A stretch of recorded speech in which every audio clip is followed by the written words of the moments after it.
রাসূল সাল্লাল্লাহু আলাইহি ওয়াসাল্লাম বলেন, কিছু কিছু ব্যক্তি নামাজ পড়ে কিন্তু এই নামাজ তাদেরকে কোনো প্রতিদান দিবে না। আবু দাউদ শরীফের বর্ণনায় নবীজি বলেন, ওই ব্যক্তির নামাজ ততক্ষণ পর্যন্ত কবুল করা হয় না যতক্ষণ পর্যন্ত রুকু এবং সিজদায় তার পিঠটাকে সোজা না করা হয়।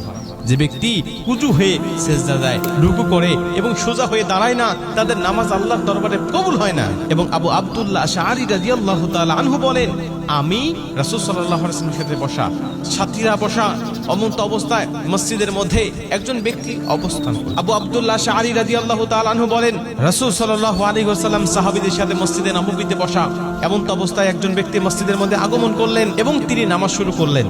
নামাজের মধ্যে তিনি তাড়াহুড়া করে ঠোকর দিয়ে দিয়ে তিনি রুকু সিজদা করতেছিলেন। নবীজি আমাদেরকে ডাক দেয়া বললেন, এই লোকটার দিকে তোমরা তাকিয়ে দেখো, সে ঠোকর দিয়ে রুকু সিজদা করছে এমন ভাবে যেমন করে একটা কাক ঠোকর দিয়ে দিয়ে রক্ত খায়। রক্তের মধ্যে একটা কাক যেমন ঠোকর দেয়, ঠিক তেমনি ভাবে এই ব্যক্তি রুকু সিজদা করছে ঠোকর দিয়ে। তার মানে তাড়াহুড়া করে যে ব্যক্তি নামাজের মধ্যে রুকু সিজদা করে তাকে নবীজি কাকের সাথে তুলনা করেছেন। চিন্তা করেন আপনার নামাজের অবস্থানটা কোথায়। এবং নবীজি সাল্লাল্লাহু আলাইহি ওয়াসাল্লাম বলেন, সবচাইতে জঘন্য চোর কে জানো? সাহাবীরা বলছে, ইয়া রাসূলুল্লাহ, জঘন্য চোর কে? বলছে, যে ব্যক্তি নামাজে চুরি করে।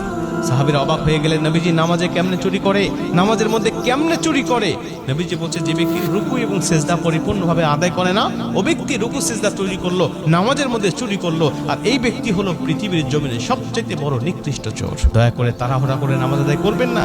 আপনি কষ্ট করে সময় বের করে নামাজ পড়ছেন, আরেকটু সময় লম্বা বাড়িয়ে দেন। আপনি লম্বা সিজদা করেন, লম্বা রুকু করেন, এটা যেমন আল্লাহকে খুশি করবে, ঠিক তেমনি ভাবে বর্তমান বিজ্ঞান বলছে লম্বা রুকু করার কারণে, লম্বা সিজদা দেওয়ার কারণে মানুষের শরীরের মধ্যে অনেক উপকার বয়ে আনে।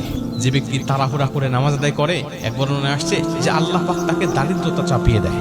আপনি তাড়াহুড়া করে নামাজ পড়তেছেন, রিজিক তালাশের উদ্দেশ্যে আপনি যাবেন, বা চাকরির জন্য, ব্যবসার জন্য, বা কোনো একটা কাজের জন্য আপনি তাড়াহুড়া করে নামাজ পড়ছেন। আল্লাহ পাক বলে, তুমি তাড়াহুড়া করলে যেই রিজিকের জন্য আমি আল্লাহ ওই রিজিকটা তোমার কাছ থেকে সরিয়ে দেব, আমি আল্লাহ তোমাকে দারিদ্রতা চাপিয়ে দেব। এবং রাসূল সাল্লাল্লাহু আলাইহি ওয়াসাল্লাম বলেন, যে ব্যক্তি রুকু সিজদা ইমামের আগে দেয়, যে ব্যক্তি ইমামের আগে রুকু সিজদা করে, কিয়ামতের ময়দানে তাকে গাধার মতো আকৃতি দিয়ে তাকে তোলানো হবে। এবং যে ব্যক্তি তাড়াহুড়া করে রুকু সিজদা ইমামের আগে আগে দেয়, বুখারীর বর্ণনায় নবীজি বলেন, আল্লাহ পাক কিয়ামতের ময়দানে নামাজের তো কোনো প্রতিদান দেবেনই না, বরং তার চেহারাটাকে গাধার মতো করে উত্তোলন করা হবে। Can imagine that? আপনি কল্পনা করতে পারেন, আপনি নামাজ পড়ছেন আল্লাহকে খুশি করার জন্য, আপনি নামাজ পড়ছেন জান্নাতে যাওয়ার জন্য, বরং আপনাকে তো আল্লাহ খুশি হবেন না আপনার নামাজে, জান্নাতও দিবেন আপনাকে, বরং আপনার চেহারাটা গাধার মতো আকৃতি দিয়ে আপনাকে কিয়ামতের ময়দানে উত্তোলন করা হবে। তার মানে আল্লাহ আপনার উপরে কতটা অসন্তুষ্ট হবে। এই জন্য নামাজ আমরা পড়ব ধীরে সুস্থির ভাবে, ধীর স্থির ভাবে, যেন আমার নামাজের কোয়ালিটি দেখে আল্লাহ সন্তুষ্ট হয়ে যায়। আমি যখন নামাজে দাঁড়াবো, নবী বলে, তুমি চিন্তা করো যে আল্লাহকে দেখে দেখে তুমি নামাজ পড়ছো, আল্লাহর কুদরতি পায়ে তুমি সিজদা দিচ্ছ। যদি এটা নাও ভাবতে পারো, অন্তত এটা ভাবো যে আল্লাহ আমাকে ফিল করবেন যে আল্লাহ আমার সাথে আছে। যত সুন্দর হবে আল্লাহ আমাকে ফিল দেখে দেখে তত আল্লাহ বেশি ক্ষমা করবে, আমার জন্য জান্নাতটা ভুলে প্রশস্ত যান করে দিবে। আরে তার রহমত ছাড়া তো একটা শ্বাস নেওয়া তো আমার সম্ভব ঠিক কিনা বলেন? গুনাহগুলো আল্লাহ তত ক্ষমা আল্লাহর করবে। রহমত ছাড়া আমি এক সেকেন্ড চিন্তা পৃথিবীতে ভাবনা সার্ভাইভ নিয়ে করা কি আমাদের বিদায়ী পক্ষে নামাজ, সম্ভব? জীবনের শেষ নামাজ মনে করে আমি নামাজটা পড়তে পারবো।